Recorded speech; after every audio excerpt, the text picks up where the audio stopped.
Alright guys, welcome back. So I got the Minion Jet up on the table here. This thing is it's just massive. Sometimes you just overdo things. But anyway, so I'll kind of give you guys a little show here. So this is just the forward half, and like I said, this will be what, minus the tail. Once the tail's on there, this will kind of be what stays together at all times, unless I need to take the tail off or something. But you know, this is kind of how I'm planning to keep it with the tail. That, like I said before, that's why I can just roll it up in the trailer and squat the retracts and just kind of sit it on the floor. I got the VHF antenna there. My 2.5 meter had that one, and I loved it. People were always like, "What is that hanging down?" I was like, "Oh, it's just the simulated antenna." The kit didn't come with it. A friend of mine had one that I think came off the 2.5 meter Viper, but it actually fits this one better. So it looks great. I just kind of went ahead and I put the Ford bulkhead in there. The rear equipment tray, that unfortunately they butchered it. It's completely useless to me. They did this, and you can see it's got all these cutouts here. Instead of letting you cut it out, they put all this crap in there for their kind of plug and play crap. This would be like their UAT and gear controller, stuff like that. So unfortunately, I have to make a new aft tray. This one, it sits basically just like this. There's these two little pieces back here. The airline's in the way, obviously, but it goes into that and then mounts there in the front, so it kind of sits just like that. You know, and they kind of stair step down. There's no tray for the center section here. So what I'm going to do, I think, is I am going to, well, I'm obviously not going to use this. I think what I'm going to do is I'm going to go buy some light ply.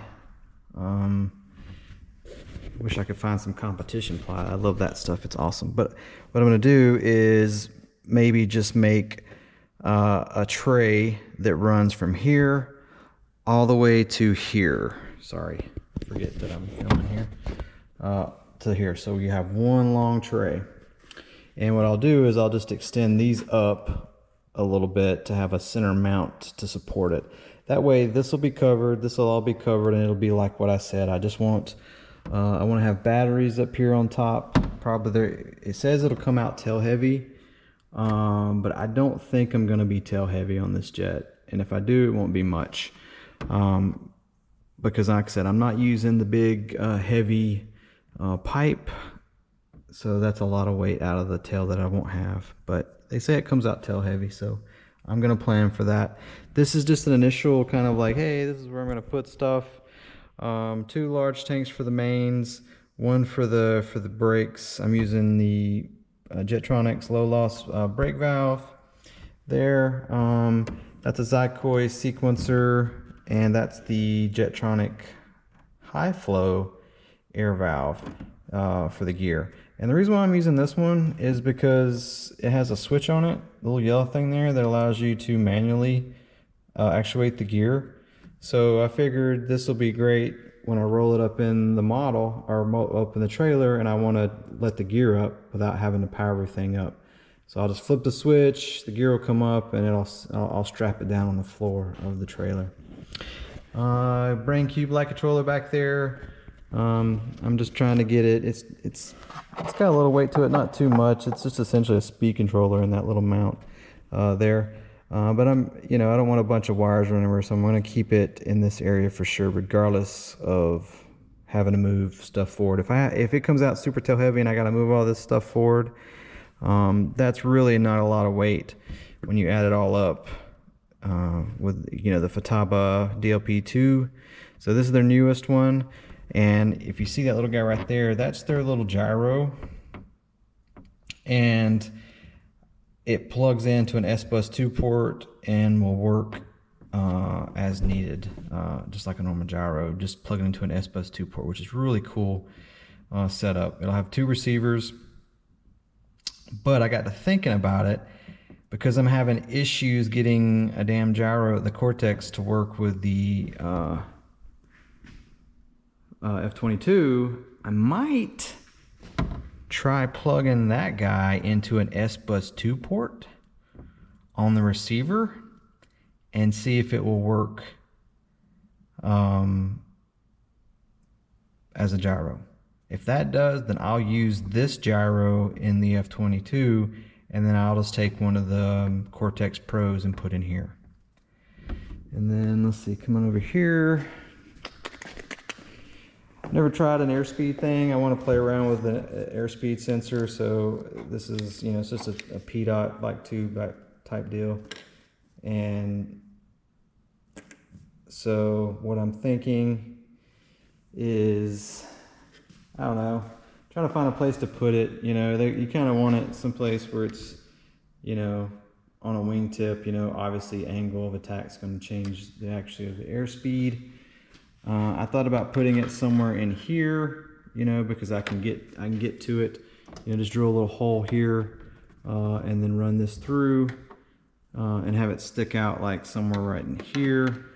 But then again, I don't know what kind of airflow you would get. I even thought about putting in here, you know, I don't know.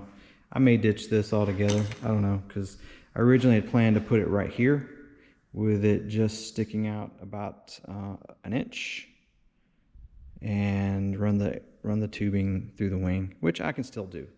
And I may do it anyways, and then have it where I can remove it if I want. Because all I have to do is essentially put a little, take a Dremel and make a little half circle here and a half circle on the wing, and then you can just put the P-dot in there. I don't know, I haven't decided on if I want to use it or not, because it's kind of goofy. Like, I really don't need airspeed now that I think about it. It'd be cool if I could do like my buddy that has his on an F22, that will actually control his flaps based on an airspeed. Now that to me is awesome. Like, being able to do like a real jet would be cool. So I may just ditch that. I don't know. I don't want to go butchering a jet just for that, and everything. So we'll see. You know, a lot of people just stick it on the nose. You know, and I don't want anything sticking out of the nose. I'm just kind of weird like that. You know, I could do something, you know, maybe on coming out the bottom like that, which kind of gives it. Nah, that'd be too much like a hawk. Yeah. I could mount it right in the inlet though, like bam. That might be an idea. Yeah, I might do that. But anyways. So I did service the struts. I didn't do a video on servicing the strut. It's pretty simple. The Skymaster instructions on servicing those struts with the where's it at? With the kit that they give you is, you know, in my opinion, worthless. So you get this guy right here. It's just a syringe with this little adapter on the end of it there, and then you have a little air tank that has a push on it. So it holds pressure when you're plugged up, and then when you press on it, it releases the air. And so I just hooked it up to a hand pump, put like 30 psi in it, and then push on the little like this guy right here. It's a one-way valve. You can actually push it down, and it releases the air on it. And what I do is I take some, I'm pretty sure they use automatic transmission fluid in their struts. A buddy of mine said get some hydraulic jack, hydraulic jack oil, which is what I got. And I essentially release the pressure, collapse the struts completely all the way down, and get any, because those were already empty because I had already emptied the oil out of them. But you collapse the strut, and then you take however much oil you want, which what I do is I'll just fill the syringe up, and I think I put like 10 cc's in the mains, and I'll essentially push it down to where it will extend the strut about halfway, and then I will disconnect it and then push on the strut a little bit till you get a little bit of oil out, and then I cap it. And then I put, like I said, about 20, actually I think I put 30 psi in those, and it's almost too much. So it probably only needs about 25 psi, 20, 25 psi, so I may let a little out. And then it's good to go. I actually might take a little bit of oil out of the mains because I think I put too much. I think the 20 was too, or I'm sorry, I didn't even put 20, I put 10 milliliters in here of oil. So it may only need about 5, or anywhere between 5 and 10.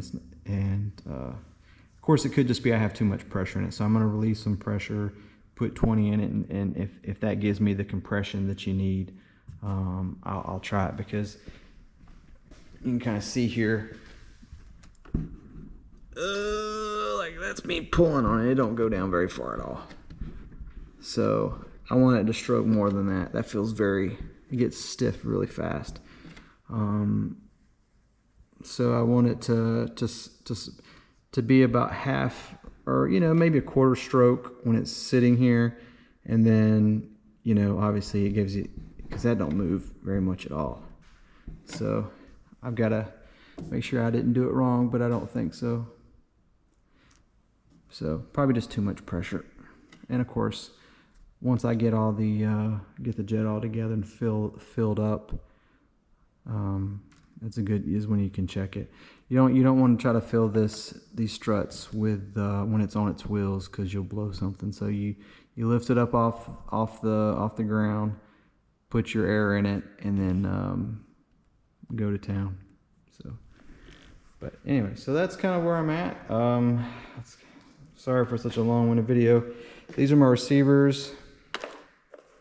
I'm probably going to use the R7206SB because it has all the S-Bus 2 ports on it, and I've got a bunch of extra Fatata receivers. I may not use this one. I may just use a like a 3 or 4 channel one. Where's it at? Yeah, I'm probably going to use, I don't need to use such two large receivers, so I'm probably going to use this guy right here. I think that was the plan. Yeah, just use a 7003 versus that other one and be done with it.